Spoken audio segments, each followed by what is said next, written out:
ano de 2012, já foram feitas mais de 300 mil matrículas em cursos profissionalizantes do Programa Nacional de Acesso ao Ensino Técnico e ao Emprego, o PRONATEC, instituído em outubro de 2011 em âmbito nacional. A meta para 2012 é atingir 1.600.000 matrículas, quase 500 em cursos técnicos, com 800 horas de duração e mais de 1 milhão em cursos de formação inicial e continuada, com um mínimo, aliás, de 160 horas de aulas. O deputado Alexandre Cardoso, do PSB do Rio de Janeiro, que vem acompanhando a implantação do programa desde o início, está aqui com a gente. Nosso programa está sendo retransmitido pela Rádio Câmara. Deputado, seja bem-vindo ao Palavra Aberta. Como é que o senhor avalia o desempenho do PRONATEC? Estamos indo bem? Veja o seguinte, Paulo, é importante que no Brasil, que tem uma grande confusão sobre o que é ensino técnico, que é o ensino profissionalizante, isso seja deixado de forma clara, né? O apagão de mão de obra que o Brasil sofre não é técnico, é profissionalizante. Eu diria mais, 85% das pessoas que terminam as escolas técnicas não viram técnico. Por quê? Porque normalmente o ensino médio dessas escolas é tão bom que eles acabam indo para a faculdade, né? E as pessoas falam assim, Alexandre, está faltando técnico, está faltando aqui eletricista, bombeiro hidráulico, soldador. Nada disso é técnico. Tudo é profissional. Conceitualmente não é técnico. Não. É o que? É um profissional? É um profissional. Porque técnico é quando você se matricula no primeiro ano do ensino médio e faz concomitante o ensino médio e o ensino técnico, ou subsequente, não é? Quando você faz integrado, você pode ser técnico. Aí você estuda 4 anos, 2 anos ou 3 anos. O profissionalizante são cursos que variam de 160 a 800 horas, 600 horas, não é? O que eu estou dizendo? Eu acho que tem que ter uma reforma no ensino médio brasileiro. Por quê? 50% dos alunos do ensino médio, do turno noturno hoje, abandonam a escola, principalmente nos grandes centros. Por quê? Uma das coisas é a mobilidade urbana. Você acha que alguém que sai do trabalho às 5h30, 6 horas no Rio, em São Paulo, consegue chegar às 6h30 na escola? Pela turma do subúrbio tem que pegar um trem. Não vai chegar nunca. Então, ele começa a aula em março ou fevereiro. Durante março, ele não assiste a primeira aula, a metade da segunda. Aí vai fazer uma prova bimensal em abril. Aí ele gira 1, 2. No meio do ano, ele abandona. Agora, por quê? Porque imagina você faz 9 de fundamental e 3 de médio. Imagina que você é filho de uma família humilde, que entra na escola com 6 anos, termina o fundamental com 15, depois estuda 3 de médio, 18. Aí você, com 18 anos, está preparado para fazer faculdade. Em uma escola de baixa qualidade, que você só vai passar na faculdade privada. E você não tem o dinheiro. Então, depois de 12 anos, você não tem nenhuma profissão. Eu defendo que não só tenha ensino técnico, mas tenha ensino profissionalizante no ensino médio. Até porque, ele interrompendo um instantinho, no momento em que o país está se posicionando em direção a esse salto de desenvolvimento, esse salto industrial, esse tipo específico de mão de obra é muito mais requisitado, como acontece em países desenvolvidos, como é o caso dos Estados Unidos, do que o profissional formado na faculdade. Lógico. Você vê o seguinte... O técnico é muito mais. Nós temos um problema no Brasil. Muito mais. Na Índia, na China, por exemplo, 30% dos alunos do ensino superior são de parte de tecnologia. Engenharias, matemática, né? No Brasil é 5%. Né? Então você vê o seguinte, o que eu defendo? Eu defendo que você tenha ensino profissionalizante no ensino médio, que tenha curso de solda, de web design, de bombeiro hidráulico, de eletricista predial, de eletricista caseiro, de automação industrial, como ensino profissionalizante no ensino médio, para que esse jovem tenha mais um estímulo de terminar o ensino médio. Porque, inclusive, ele vai poder depois usar esse curso para oferir rendimento e poder pagar a faculdade. Então, na verdade, eu acho que a grande reforma que nós temos que fazer no Brasil era colocar o ensino profissionalizante no ensino médio. E, no turno noturno, você fazer a frequência ser optativa. Já que você tem o ensino semipresencial, que é regulamentado, você devia fazer a frequência do turno noturno ser optativa e você botar o ensino profissionalizante no curso noturno, para você diminuir essa evasão de 50% do turno noturno. Hoje é 50%, metade não conclui? Metade não conclui. Quem entra no primeiro ano, metade abandona. Agora, nós temos, e eu acho que vocês aqui podem fazer uma contribuição enorme, de deixar claro o que é técnico e o que é profissionalizante. Eu fui secretário de Ciência e Tecnologia do Rio de Janeiro e os prefeitos chegavam assim, secretário, eu quero fazer um curso técnico na minha cidade. Eu, técnico de quê? Aí o cara disse, não, lá está faltando soldador, pedreiro, bombeiro, eletricista. Depois da 10ª profissão, eu falei assim, mas nada disso é técnico.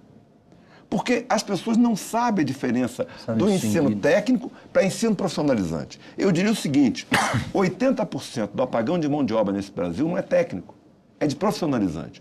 Eu tive na Bretanha, na França, e para conhecer lá os cursos, os liceus marítimos, né? Muito interessante. Né? Você, por exemplo, você tem Os antigos liceus de artes e ofícios. Liceus de artes e ofícios que hoje são os liceus maritime, que são muito interessantes na Bretanha, né? Talvez sejam os melhores da Europa que eu conheci. Mas lá tem os cursos de salvatagem. Mas o que é salvatagem? Você não tem ninguém trabalhando offshore, o soldador, os serviços gerais, se não fizer salvatagem. Então, o salvatagem é um curso profissionalizante fundamental a quem quer trabalhar em offshore. Não é? Então, eu acho que nós temos que ter uma alteração profunda da questão curricular brasileira. Seria o caso de chamar uma audiência pública para a discussão desses temas, deputado Alexandre Cardoso? Eu acho que essa questão de audiência pública, ela está ficando... Não, estou dizendo para levantar o tema. Ela está ficando muito bonita e pouco produtiva. Eu não conheço quase nenhuma audiência pública que tenha dado resultados. Eu acho que a gente devia... Eu estou falando que é uma forma de agitar. Talvez seja um bom... Não vejo outra forma. Eu acho que o Poder Legislativo, ele tem que avançar e encontrar soluções mais imediatas. Na área da tecnologia, na área que você está falando de internet, não pode uma lei levar 3 anos, 4 anos, um Código Penal levar 5 anos, 6 anos. Eu acho que um dos temas que a Câmara tem que se debruçar é na questão da reformulação do currículo da educação brasileira. Eu acho que o currículo... Eu tive na Finlândia, tem uma cadeira lá muito interessante, que é a questão do meio ambiente, energia e consumo. A criança lá não quer ter mais de 2 sapatos, não quer ter mais de 2 brinquedos, porque ela tem que limpar o brinquedo, ela tem que limpar o sapato, entendeu? E isso daí, eu cheguei, estava com a minha esposa, a gente chega no aniversário, eu ganhei assim, 10 camisas. Os meus filhos tinham um saco de brinquinho, de bichinho de pelúcia, não é? Na verdade, aquilo é energia empacotada que você está guardando dentro de casa. Então você vê o seguinte, alterar essa questão curricular, fazer a pessoa discutir a cabeça, discutir o meio ambiente com 6 anos, com 7 anos, sabe? E nós também.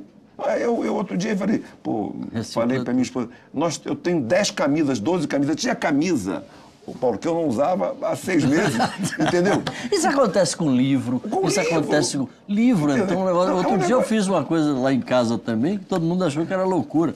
Eu me desfiz de quase 2 terços dos meus livros, não senti falta alguma. Nenhuma. Então eu acho... Eu sei onde eles estão, eu vou lá e pego quando eu preciso. Eu acho que é muito interessante que a gente faça esse debate sobre esclarecer a população a importância dela para o mundo, não é? Esclarecer a importância da escola para o aluno, que o aluno está perdendo a noção de como a escola é importante. A escola tem que mudar a vida, não é? E não tem que ser impositiva. Todo mundo tem que aprender tabela periódica, saber a função do belírio, do xenônio, do argônio. Na verdade, o aluno não está vendo função para isso. Para que serve essa porcaria? Agora, às vezes... Quer dizer, para a vida prática. Na vida prática. Então, eu defendo o ensino profissionalizante. Eu acho que os prefeitos tinham que criar escolas profissionalizantes dentro das suas cidades. E criar de acordo com as vocações regionais. Agora, deputado, só para encerrar, que nosso tempo já está no finzinho. O tema é ótimo, a gente iria aqui até... De que forma objetiva, de que forma prática a gente podia encaminhar essas questões no âmbito do Poder Legislativo? Eu acho que você tinha que dar mais autonomia aos municípios. Não é? Eu acho que os currículos deveriam ter mais autonomias municipais e eu acho que o Poder Legislativo, eu não sei se o nome é audiência pública, às vezes tem uma certa dificuldade com aquilo que não dá continuidade, mas eu acho que a Câmara devia fazer um grande seminário sobre a alteração dos currículos municipais, estaduais e nacionais. Isso é também uma audiência pública. O nome talvez é esse. Mas, sabe... Audiência pública é ponte de partida, porque, veja o seguinte, eu não posso criar a discussão sobre a questão ambiental do Amapá, do Oiapoque, da mesma forma que eu discuto em Caxias, em Nova Iguaçu, entendeu? Porque vão ser coisas tão diferentes tão distintas, que você não vai ter a mesma vontade dessa criança de 6, 7 anos discutir o tema. Entendeu? Quando teve a Rio+20, eu era da delegação brasileira e eu estava discutindo lá, eu vi o pessoal da Zâmbia dizer o seguinte, que eles não têm estradas, que eles andam de camelo, de coisa, né? Aí você imagina, a gente fala assim, não pode impermeabilizar mais solo na Zâmbia, né? Quer dizer, a impermeabilização de solo, na Holanda você paga um tributo para o supermercado que impermeabiliza o solo. Logicamente não posso fazer isso na Zâmbia, não é? Porque são questões muito diferentes, né? Entendeu? Deputado Alexandre Cardoso, ficaríamos, como eu disse, conversando horas aqui, porque o tema é extremamente instigante. Muito obrigado pela sua participação. Espero que o tema seja encaminhado de forma consequente aqui na Câmara dos Deputados. Obrigado e um abraço aí pela oportunidade. Obrigado ao senhor, obrigado ao pessoal de casa. Eu sou Paulo José Cunha e este é o Palavra Aberta. Até a próxima.